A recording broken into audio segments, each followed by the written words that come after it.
In 2023, I uploaded my first video on this channel with little to no expectations. Now, a year later, I've grown an audience, developed new friendships, and I've gained a second small but impressive source of income. With 2024 about to conclude, here are 5 things I've learned from being on YouTube for a year. The first thing I learned was staying true to myself made it a lot easier. A lot of people get on YouTube with the hopes of making it big and bringing in a substantial amount of money in the process. Though there's nothing wrong with having hopes and dreams, some people will start to sell their soul in order to achieve this. Whether it be accepting money from sketchy sponsors or paying money to game the YouTube algorithm in hopes of substantial growth.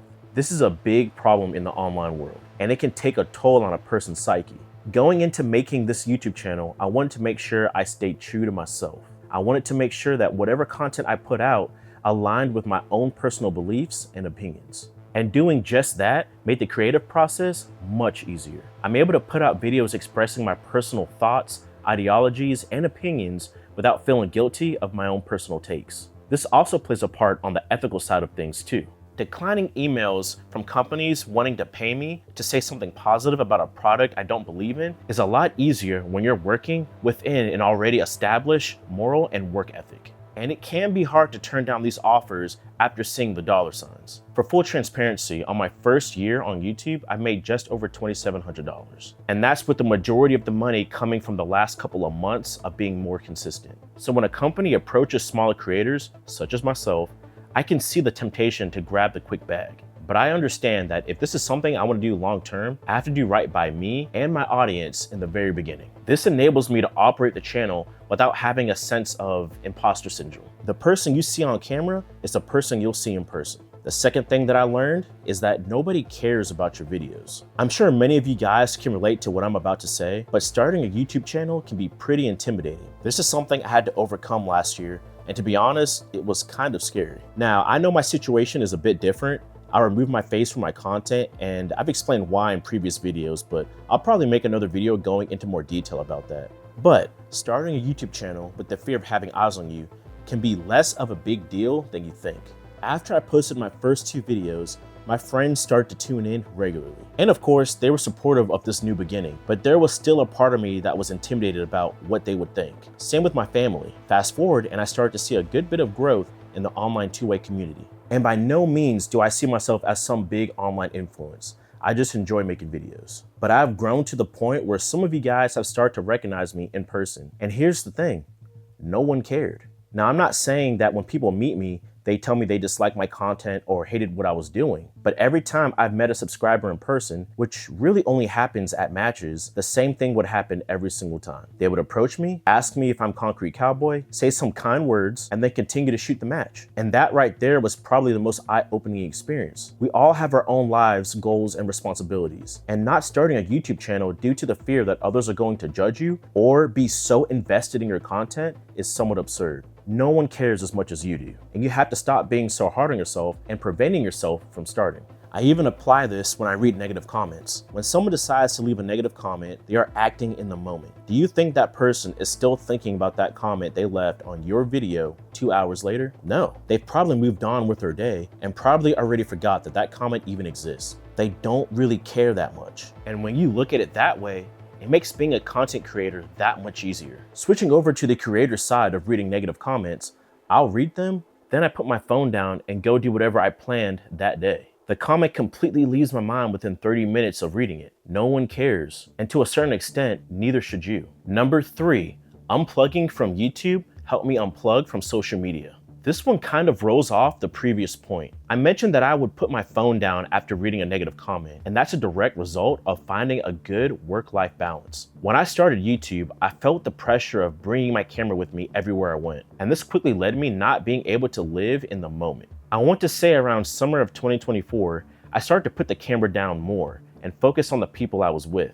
Being a content creator can make you feel like you're on the clock 24/7. But I can confidently tell you that that isn't the case. My camera comes out maybe twice a week, and this enables me to spend time with my friends without them feeling like they are a part of my next piece of content.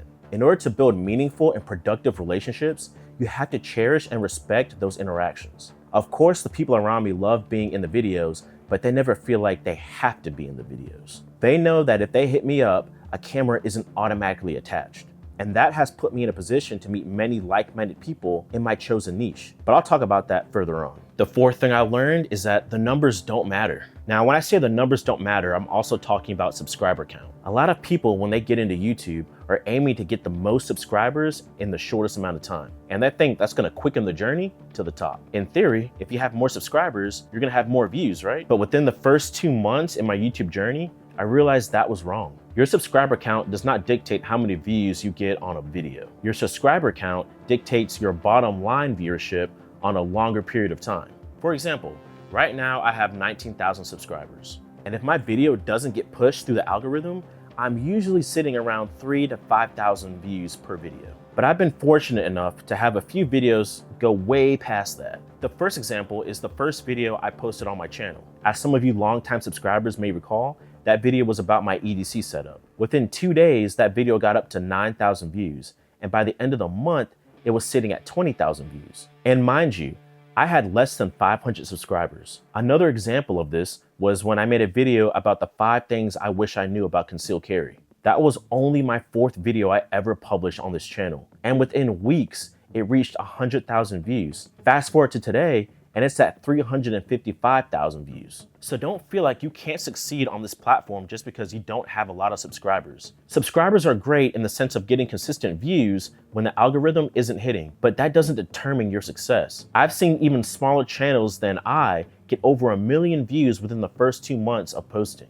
What really matters is how you present your content, how you format your content, who you're talking to specifically, and the value you bring in each of your videos. I promise you, the subscribers will come, but don't pay attention to the number too hard. I'm not really interested in how I look subscriber-wise. The people that subscribe to me share the same mindset as me and hopefully the same values. And those are the people I focus on making content for. I'm blessed to have an audience that is willing to discuss all the topics that I present. And I'm also blessed to have an audience that can disagree with each other without completely disregarding the opposing party. That's something that's really important to me because I feel like on YouTube, a lot of people just argue for the sake of arguing. But if you've been watching my channel, I always promote discussions. And because of that, I've learned a lot of things from you guys as well. So for me, that is what I value more than the numbers. Getting views is really fun because I'm reaching more people outside of my ecosphere, but it's not something I obsess over. And the 5th and final thing that I learned from being on YouTube for just a year is that being on YouTube gives you access to a lot more like-minded people. And no, I'm not saying I have more privileges than anybody else,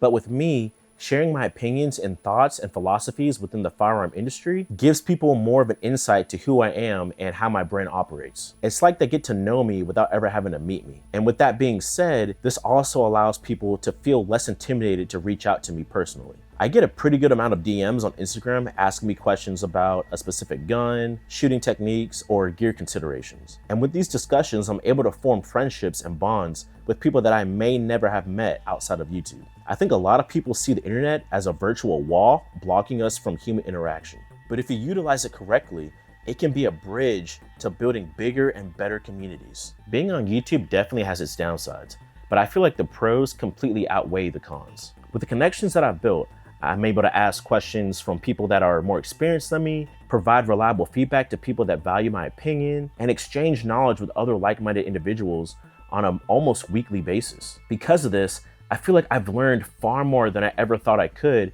in a shorter amount of time. And I'm starting to see opportunities open up for me by building these connections. Just like any business guru would tell you, networking is the key to success. Now, what you define as success is gonna differ from person to person. But across the board in every niche, the guys at the top always tell you to network. And I'm slowly starting to see the benefits of it. So because of YouTube, I've been able to make some valuable connections in the industry. But most importantly, I've been able to make some valuable friendships in the community. So after 1 year in, that's what I've learned from being on YouTube. But if you haven't started that YouTube channel that you've always been thinking about for a couple of weeks or even months, I highly recommend you start now. Don't look at it as a way to get big. Do it because you want to. If you go into making YouTube content with the wrong mindset, you'll definitely burn out and give up early on the journey. But if you go into it looking to have fun and to experience new things, I promise you, you won't be disappointed. I really hope this helps some of you guys that have been debating on starting a YouTube channel for the longest now. I know I did for quite a bit, but I can say confidently that I don't regret making this decision. Well, that's all I have for you guys today. And as always, I'll catch you in the next one.